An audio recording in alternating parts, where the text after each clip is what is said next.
Hola, bienvenidos al canal de agrotecnologiatropical.com. En el día de hoy vamos a ver distintas estrategias, distintas herramientas, distintas armas que tenemos disponibles para el control de plagas en los cultivos. En el día de hoy contamos con la presencia de nuestro querido amigo Luis Piñango. Él es investigador, profesor universitario, ingeniero agrónomo. Bueno, en fin, es una persona que ha trabajado el tema de la entomología. Entomología es la ciencia que estudia los insectos, pero en este caso para acabar los insectos malos y favorecer a los insectos buenos. Él nos irá explicando en el transcurso de la explicación en qué consiste esas estrategias, pero lo iremos viendo a lo largo del presente video. Ahorita, en primera instancia, vamos a Luis para que saludes a la audiencia. Hola Fernando, grato esta invitación que me has hecho para compartir en tu canal. Son muchos años de amistad que nos conocemos desde que estábamos en la Universidad Central de Venezuela estudiando agronomía. Y bueno, aquí estamos para conversar y poder dar luces a algunos problemas que generalmente se pueden presentar en los cultivos, ¿no? Sobre todo estos animalitos que nosotros llamamos plagas. Ok, excelente. Buenísimo. Bueno, la audiencia de agrotecnología tropical, principalmente, trabaja con frutas y hortalizas, que son los cultivos que si se quiere donde han tenido los ataques más intensos de plagas. Entonces, quisimos invitarte, Luis, para que nos hablaras un poco de ello.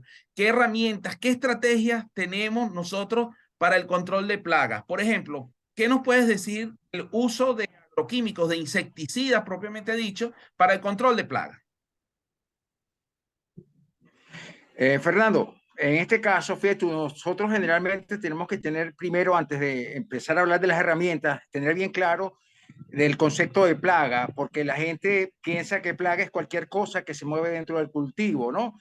Y eso conlleva a tener asociado un valor poblacional, una población que está ahí haciendo un daño, ¿no? Y que ese daño se traduce en pérdidas económicas en el cultivo, ¿no? Entonces, ya teniendo claro eso, tenemos que tener claro también la importancia de conocer a quién vamos a combatir y la importancia también de hacer un monitoreo, porque en función de ese monitoreo, tú tomas una decisión de aplicación o no de una medida de control, ¿no? Cuando tú te refieres generalmente en lo que uno piensa de entrada para el manejo de plagas en los cultivos, es en el control utilizando herramientas de productos químicos, lo que nosotros conocemos como insecticidas, plaguicidas, ¿no? Entonces, bueno, bien es cierto, es la herramienta que se ha ido generando a lo largo de todo este desarrollo de la agricultura moderna, pero que ese uso de las herramientas de control químico también traen como consecuencia una mala utilización. No quiere decir que los productos per se sean malos. El problema de los químicos es la mala utilización que le estamos dando en cuanto a la cantidad, las dosis y los productos que estamos empleando en el campo, ¿no? En ese sentido, es bien conocido por todos que cuando tú utilizas muchísimo una misma molécula y que tenga un mismo punto de acción en el sistema nervioso del insecto, a la larga vas a acabar con las poblaciones susceptibles y luego van a aparecer y va apareciendo poco a poco poblaciones que son resistentes a las plagas, ¿no? Y ahí se nos complica el problema porque resulta que entonces se nos hace mucho más difícil el manejo de bajar las poblaciones donde no nos causen daño económico. Entonces es interesante que la gente pueda conocer herramientas diferentes a las químicas, aun cuando no se niegue el uso de las herramientas de control con insecticidas, sino que podamos hacer un uso más armónico de la gran gama de posibilidades que hay en el mercado para controlar las plagas. Sí, bueno, en el canal de Agrotecnología Tropical existen varios videos tratando la temática que tú mencionas. Por supuesto, dices una que realmente no habíamos tratado, que es básicamente identificar el insecto y distinguir un insecto plaga de un insecto no plaga, porque hay muchos animalitos que más bien nos estuvieran ayudando y nosotros los consideramos, al ver cualquier animalito salimos corriendo, nos asustamos, salimos corriendo a buscar una perjadora cuando en realidad de repente puede ser un niño que esté creciendo allí sin crear ningún problema y nosotros estamos asumiendo que es culpable hasta que demuestre lo contrario, cuando en realidad es inocente hasta que demuestre lo contrario. Es importante que la gente sepa que el concepto de plaga depende de la población. ¿verdad? Y que las medidas químicas también dependen de un umbral de control, ¿no? Entonces, nosotros lo que tenemos que es conocer eso y en función de lo que tengamos en campo, y claro, y también va a depender del cultivo en cuales nos estamos manejando, porque tú pensarías, nosotros siempre hablamos que, bueno, que hay un umbral para controlar las plagas, pero suponte tú, si tú estás sembrando rosas y tu producto es la flor final, ahí tú no tienes umbral, tú tienes que tener las rosas lo más limpias posibles de ataque de bichitos que te puedan romper, dañar el pétalo o el botón, porque lo que tú vendes es la flor, ¿no? En el caso de lo que nosotros cosechamos, igual, ¿no? Lo que pasa es que cuando ya son productos que no son de ese tipo, como las flores, esto, tú te permites un pequeño daño, si se podemos pensarlo desde el punto de vista cosmético. En el caso, Sí. fíjate tú te puedes ver que las naranjas, los daños de ácaro son cosméticos, pero el fruto como tal está bueno, ¿no? Pero es un daño que al comercio quizás no sea tan agradable, ¿no? Entonces, bueno, ahí hay que manejarse un poco con esos conceptos y saber, además de la identificación, es importante el monitoreo, que yo creo que una de las cosas donde fallamos en el campo es que el productor no hace monitoreos de semanales de sus poblaciones. Entonces, eso te va a ayudar a hacer un manejo más racional y más armónico y más económico para la producción. Sí, a eso iba. Es que precisamente en el canal de Agrotecnología Tropical existen unos videos donde explican cómo precisamente hacer el monitoreo de las plagas y que en ese caso, haciendo un monitoreo y calculando los niveles en que nos causan daño, o sea, partiendo de lo delicado que puede ser una rosa, pero de lo que puede aguantar una planta de tomate o una planta de naranja, llegar a lo que son los niveles en que realmente debemos preocupar en salir a buscar una asperjadora o buscar cualquier medida de control, inclusive las medidas naturales, porque todas cuestan dinero. Y entonces, le vamos a dejar un link aquí en este lado, donde ustedes podrán darle en este momento y ver ese video, aunque les recomendamos que vean primero este video completo y luego vean aquel, pero se lo damos como alternativa. Un video que pueden ver donde se explica a profundidad lo que tú dices. Pero mira, Luis, a mí me preocupa, por ejemplo, que hay productores que terminan que han llegado a fumigar todos los días. Echan un insecticida distinto, un ataque de mosca blanca, por ejemplo. O sea, por un, ¿cómo se llama? Porque los controles se le fueron al suelo, ya no hay ningún depredador, no hay nada, y lo que hay es pura plaga, y la plaga lo que hace es reproducirse a sus productos, y repiten ingredientes químicos, y repiten, y repiten, y repiten, y ese problema crónico, ese señor gastando dinero, y después el precio del tomate se va para el suelo, y el señor pierde dinero. Concha, ¿por Claro. qué eso? ¿Y qué cosas podemos hacer? Fíjate, Fernando, también es importante saber que el entorno donde está nuestra finca está condicionado a que se puedan dar o no las poblaciones en unas medidas desproporcionadas, ¿no? Entonces es importante conocer nuestro agroecosistema, cómo está nuestro agroecosistema alrededor, es decir, con qué contamos, si tenemos bosques o relictos de bosques que puedan servir de refugio para enemigos naturales, y también la salud del suelo es importante. Por eso es que la visión no es matar el bicho por matarlo, sino que tú tienes que partir de la necesidad de saber que tienes que manejar la fertilidad, la salud del suelo y que eso se expresa en un desarrollo de la planta que también va a estar asociado a una población de insectos plaga. Pero partiendo de eso, nosotros por lo menos en esa crisis que tú planteas de un productor que aplica y aplica, es bueno ver que hay otras opciones. Entonces, por eso uno habla de, cuando se habla de manejo integrado de plagas, que está muy bien reconocido a nivel mundial y se habla de una serie de técnicas para utilizarlas de manera armónica, yo creo que uno tiene que, como técnico, empezar a enseñar al productor a convivir con el problema de los insectos que están ahí en el cultivo y que nosotros debemos encontrar una serie de estrategias que nos permitan bajar esas poblaciones donde este animal no nos cause daño económico o pérdidas económicas en tanto cantidad y calidad de lo que nosotros queremos producir. Entonces, por eso es que nosotros hablamos siempre de la utilización de diversas técnicas de control de plagas en el campo, ¿no? Y hay unas que, las más comunes, es decir, hay unas que se hacen desde lo que llamamos prácticas culturales, que es manejar de repente la fecha de siembra, el manejo del suelo, hay diferentes prácticas que tú puedes hacer, manejo de las coberturas, la rotación de los cultivos, esas son prácticas culturales que entran dentro del manejo integrado de plagas. Pero entonces tenemos el control etológico. El control etológico es bien interesante, quizás no está bien utilizado en el país porque, bueno, la disponibilidad tal vez de las herramientas para eso, en el caso de las feromonas no es tan común, pero el control etológico que hacemos nos basamos en el comportamiento del insecto. A través de ese comportamiento del bicho, nosotros podemos bajar las poblaciones. Ejemplo, el uso de trampas de colores, ¿ok? El color atrae al bicho. Entonces tú usas una trampa de color con pega o con una solución de captura, que pues generalmente es una solución jabonosa, y a través del color lo atraes y el bicho cae en la trampa y así tú puedes bajar las poblaciones. Tú te estás basando en el comportamiento del bicho que es atraído por un color. Pero también nosotros en el control etológico podemos hablar de uso de feromonas, las feromonas sexuales. Entonces los insectos generalmente emiten sustancias que son feromonas, que la detecta el otro individuo, por lo menos la hembra, libera una sustancia, entonces el macho la detecta y él la busca, porque va a buscarla para tener la cópula y después se produzca la descendencia del insecto, que es lo que nos genera las poblaciones y nos causa problemas de plaga en el cultivo. Entonces tú puedes tener una trampa con feromonas, ¿verdad?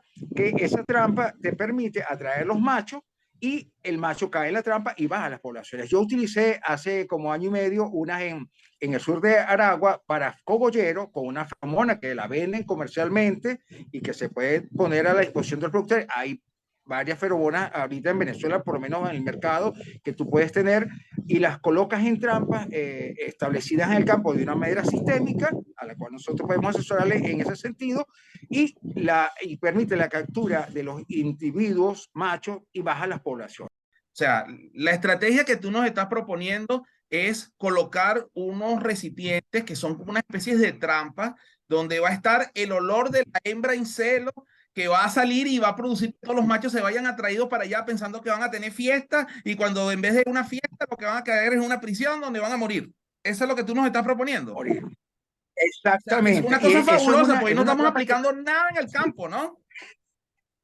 Claro, entonces, claro, tú con eso ayudas a bajar las poblaciones. Entonces, realmente la trampa la puedes hacer con materiales que tienes en la misma finca. Y entonces tú colocas, eso es un cartuchito, un dedal, que viene impregnado de esa sustancia que a nuestro olfato no sentimos nada, pero que el macho puede detectar a una gran distancia, ¿no? Entonces, él va buscando, a través de los sensores que tienen las antenas, va buscando la fuente del olor y se acerca a la trampa y luego se consigue en una superficie que es agua con una solución jabonosa y se hunde y se muere ahogado. Entonces, eso es una estrategia bien interesante que puede ser utilizada en cultivos intensivos que nos permite bajar las poblaciones. Yo lo uso en maíz, en una siembra de maíz pequeña de 5 hectáreas y me resultó extraordinaria la cantidad de machos que se podía recoger. Yo hacía revisiones de la trampa cada 4 días y tú veías la cantidad de machos que habían en tan poco tiempo capturados por las trampas, ¿me entiendes? Entonces, eso es una herramienta que se llama control etológico y el uso son feromonas que se comercializan. Para cada especie hay una feromona en particular porque cada individuo va a buscar a la hembra en particular. Entonces, eso lo puedes montar en el campo y es una práctica de control bastante fácil de hacer, no es tan difícil. Tú solamente tienes que tener unos cuidados en la manipulación del dedal que tiene la sustancia y la colocación de las trampas en el campo sistemáticamente. Claro, es que si hay una perra en celo, un ser humano no siente nada, no siente ningún olor, pero créeme que los perros sí se enteran y salen todos corriendo detrás de esa perra.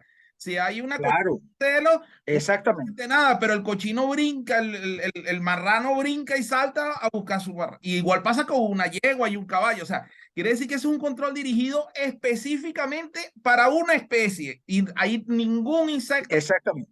sino solo el insecto que nosotros queremos afectar. Y entonces eso es fantástico porque la naturaleza Fíjate que, intacta. claro, porque fíjate tú qué pasa. Si yo uso una trampa de color, ¿verdad? Que por lo menos pongo una trampa amarilla para capturar insectos chupadores, ahí me va a caer chicharrita, me caen áfidos, me cae mosca blanca, pero también atrae algunas avispas que son benéficas. Entonces la trampa de color es buena, pero aún así tú puedes ver que te van a caer insectos que no son el objetivo que tú quieres controlar con la trampa, pero cae en la trampa. Entonces, en el caso de la feromona, no, la feromona es específica para el insecto que tú quieres capturar y entonces no tienes el daño colateral de una práctica de control, que generalmente siempre tienen sus prácticas, siempre tienen su daño colateral, ¿no? Esto aún siendo de este tipo, ¿no? Pero es una medida que tú puedes aplicar. Las trampas de colores son muy fáciles también de hacer y colocar en el campo, entonces es una medida que es económica y también muy fácil para bajar o monitorear también las poblaciones. Eso nos sirve también para no solamente controlar, sino monitorear cómo van las poblaciones en el campo en el tiempo, ¿no? Sí. Que también es importante que el productor pueda aprender a llevar sus poblaciones en el tiempo, porque tú decías, bueno, que hay un año que tú puedes tener más placas que otro, y de repente tú puedes empezar a maquinar, bueno, ¿qué está pasando? Pero ahí también, Fernando, tenemos que entonces nosotros empezar a tomar información de lo que tenemos en el entorno, cómo está el clima, la temperatura, la humedad, todas esas cosas inciden también en los niveles poblacionales y tenemos que conocerlo para ir manejando de manera más inteligente nuestro sistema de producción.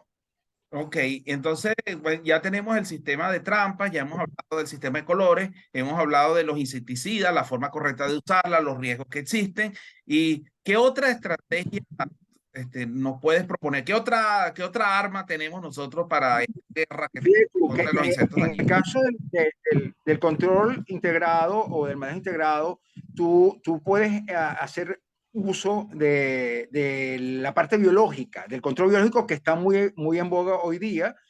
En el control biológico hay una gama muy grande de estrategias a utilizar. Ya, lo que hablábamos del inicio, desde el suelo, tú puedes aplicar un consorcio microbiano al suelo que no solamente te pueda aminorar las poblaciones de patógenos o hongos fitopatogénicos, sino también que son hongos o bacterias que van a promover el desarrollo y la alimentación de la planta a través de bacterias que pueden ser captadoras de nitrógeno o solubilizadoras de fósforo, ¿verdad? Eso lo puedes conseguir tú en el suelo y son organismos benéficos que te van a ayudar al desarrollo de la planta. Pero si nosotros tenemos problemas con algunos insectos del suelo, hay hongos que también tú puedes aplicar al suelo. En este caso estamos en el área de los entomopatógenos. Entonces tú aplicas un hongo al suelo que te puede controlar las poblaciones de los insectos plagas. Entonces ahí tendríamos el control biológico, hongos entomopatógenos, tendríamos parasitoides, ¿verdad? Tenemos también los nematodos entomopatógenos que entran también dentro de ese grupo. Y entonces dentro de cada una de esas grupos de organismos, nosotros podemos seleccionar varios insectos o enfermedades que puedan controlar las poblaciones de los insectos plagas en nuestro cultivo. Entonces, tú te pones a ver, por lo menos al caso bueno, y el control biológico es lo que pretendemos usar un organismo vivo para bajar la población de un problema que nosotros tenemos en campo, ¿ok? En este caso insectos, pero también puede ser Mira, enfermedades. ¿cómo es eso de hongos entomopatógenos? ¿Cómo es eso? Explícalo un poco mejor para que nuestra audiencia sepa que es un hongo entomopatógeno. ¿Qué significa eso? Fíjate tú, así como nosotros nos enfermamos con micosis y a los animales también le pueden producir micosis, las enfermedades también las plantas se enferman con enfermedades fungosas, hay hongos muy particulares dentro de ese reino que atacan los insectos. Entonces, este hongo, hay unos que son muy conocidos y ya muy manejados por muchas personas, que es Metarricium, que es un género, y Beauveria es el otro género. Son quizás los más conocidos en el mercado. Pero también tenemos Lecanicilum y Paecilomyces. Entonces, son hongos dentro del reino, del reino fungi, el reino de los hongos, que causan enfermedades en los insectos. Generalmente es una cosa bien interesante, Fernando, porque la espora, que es la forma de diseminación de estos hongos, es como la semilla. Imagínate como una semillita que germina, echa la raíz y la raíz después sale una plantita y crece, ¿no? Entonces, en este caso, el hongo, la espora, germina, se introduce por las aberturas naturales del insecto, que generalmente son unos huequitos que tienen las paredes, que se llaman espiráculos, o por la boca, y se desarrollan dentro del cuerpo del insecto, desarrollan la estructura vegetativa que se llama micelio, que imagínate es como una maraña de fideo.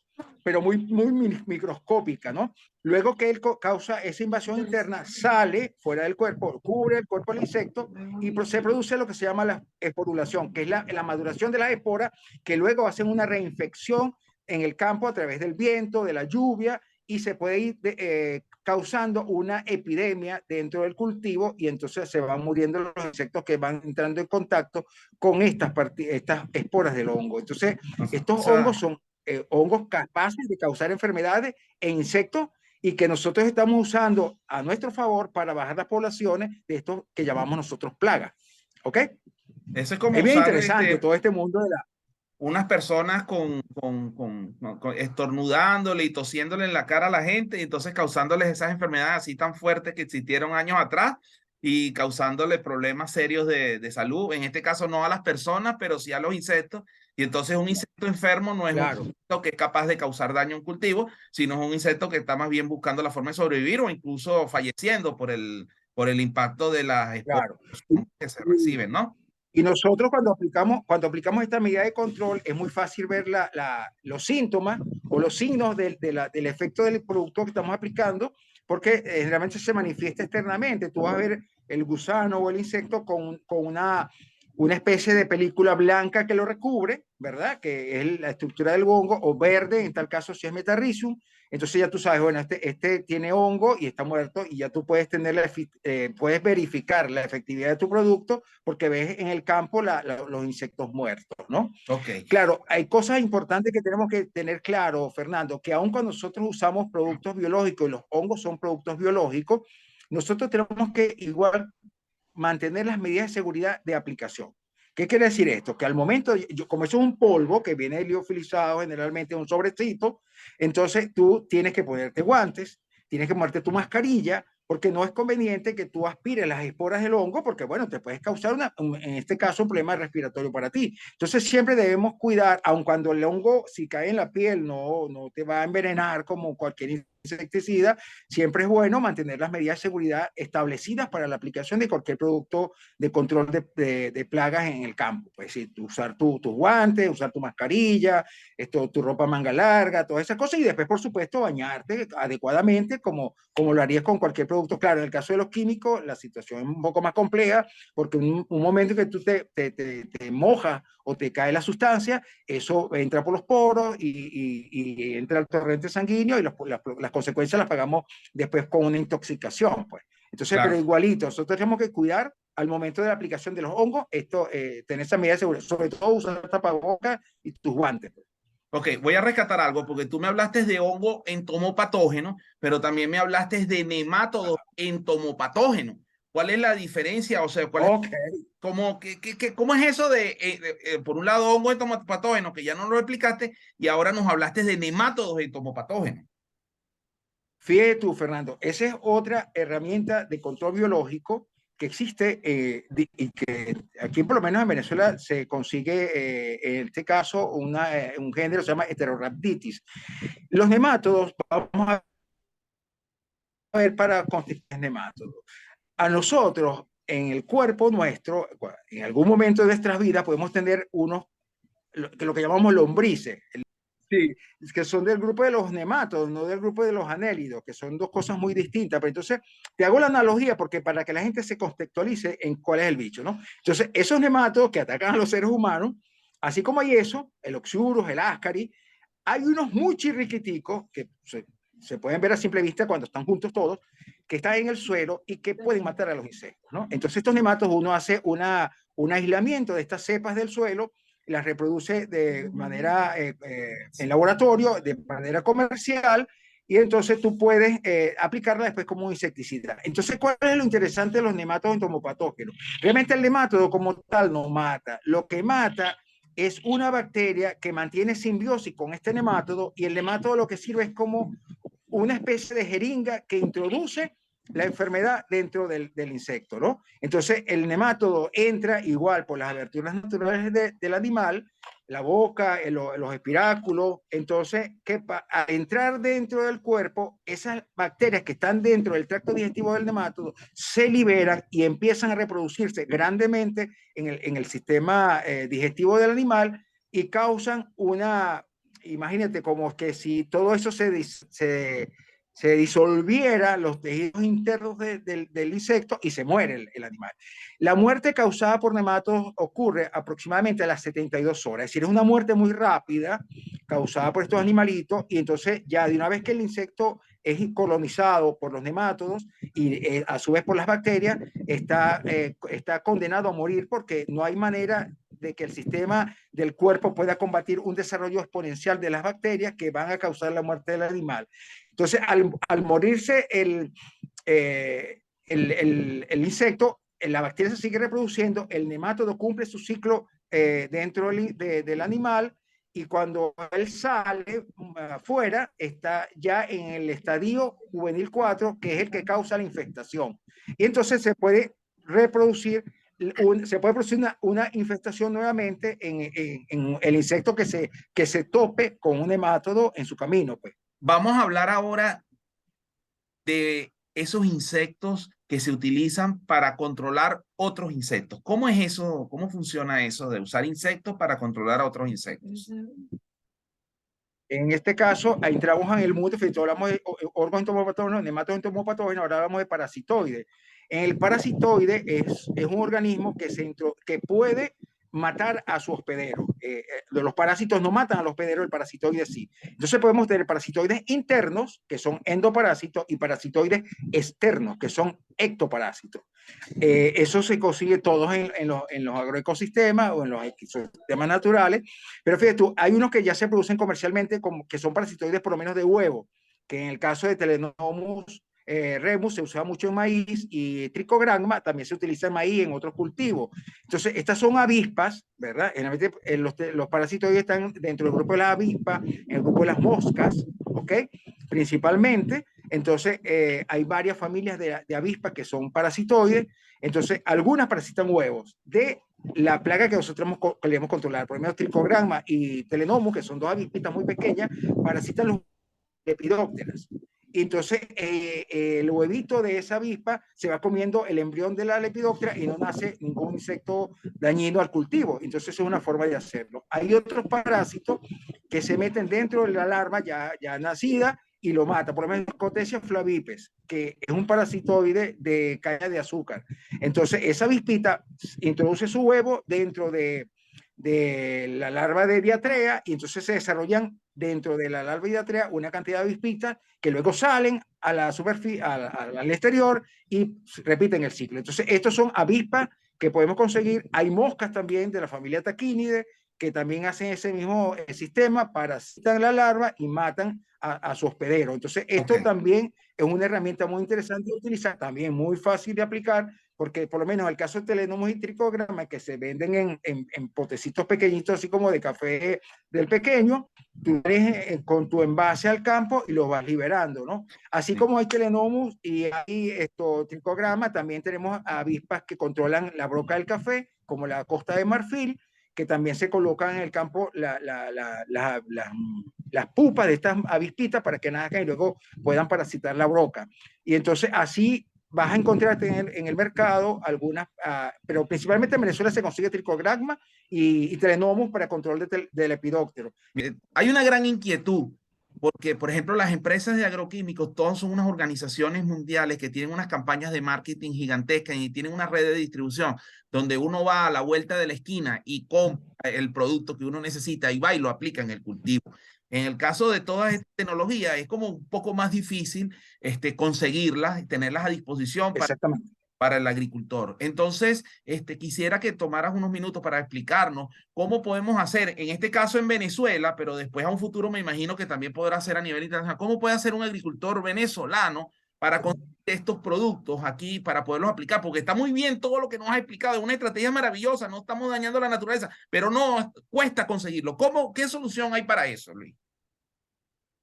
Bueno, Fernando, lamentablemente lo que te he dicho es una gran verdad y entonces, pero gracias a Dios en el país ya tenemos producción de muchos entomopatógenos o de o varios laboratorios produciendo entomopatógenos en el caso de los hongos, en el caso de los nematodos también hay laboratorios produciendo este nemátodo y de parasitoides también tenemos laboratorios que se están produciendo. Entonces, como estábamos hablando, estamos a la disposición de poder prestar la asesoría técnica y los servicios en cuanto a estas herramientas de control biológico y etológico para los cultivos, a cualquier productor que esté necesitado de aplicar esto en su sistema productivo. No duden en llamarme, en escribirme por mis redes sociales. Sí, yo puedo comprometerte ante toda la audiencia de Agrotecnología Tropical, especialmente las personas que están en Venezuela, de que si te contactan por tus redes sociales, por tu red de contacto, que ya nos darás a saber, tú podrás orientarlos de la mejor forma de que puedan conseguir estos productos. Claro que sí, Fernando, porque un poco la idea es esa, es lo que tú decías, vamos a tratar de ir aminorando el efecto que hemos hecho por el uso irracional de los insecticidas, tratar de usar una estrategia nueva. Entonces, uno está para eso, estamos para que el productor pueda tener contacto con nuevas formas de hacer su agricultura que sea más saludable, menos contaminante y además sea más rentable para su sistema de producción. Entonces, estamos completamente a la orden para cualquier asesoría en lo que es provisión de productos y cualquier consulta que ellos quieran hacer por nuestras redes o por la vía que vamos a implementar a través de esta conversación que hemos tenido para que la gente pueda entrar en contacto con esas alternativas que tenemos hoy día para el control de plagas. Ok, Luis es youtuber también, él tiene su canal de YouTube, el cual le vamos a colocar un link al finalizar este video, dirigiéndolo a uno de los videos y los recomendamos que lo visiten y se suscriban a su canal. Pero él también tiene una serie de redes sociales por la cual puede ser contactado. Luis, ¿nos puedes hacer el favor de decirte cómo pueden contactarte contigo? Fíjate tú, en Instagram yo estoy como Luis Pinango Agroentomologist, es decir, una mezcla de agronomía con entomología. Estoy en Instagram, después te paso el enlace también para que lo pongan. Y estoy en YouTube con Luis Eduardo Pinango Agroentomologist también, ¿ok? Entonces esas son las dos redes por donde más publico. Y por supuesto en Twitter también, pero ahí estoy como en Twitter estoy como @entomollanero01, entomollanero01. Yo soy del llano, soy entomólogo y hice una mezcla de las dos palabras. Entomollanero01 es mi red en Twitter. También publico aspectos entomológicos y agronómicos en esa red. Ok, bueno, queremos darle las gracias al amigo Luis por haber participado aquí en el canal de agrotecnologiatropical.com. Ya ustedes ya vieron las redes sociales por las cuales Luis puede ser contactado. Verdad que los invitamos a utilizar todas estas técnicas alternativas al uso de agroquímicos para controlar sus plagas y sus enfermedades, ya que a la larga va a ser mucho más rentable que solo destinar a hacer aplicaciones químicas. Bueno, y sin más que decir, así concluye otro video más del canal de agrotecnologiatropical.com, en esta oportunidad contando con la visita del amigo Luis Pinango, entomólogo, especialista en insectos. Los invitamos a seguir viendo otros videos de nuestro canal y a suscribirse al mismo. Y así como darle a la campanita para ser notificados cada vez que subamos un nuevo video para ustedes. También queremos invitarlos a visitar el canal de Luis Pinango, cuya link aparece en la pantalla final de este video en estos momentos. Muchas gracias.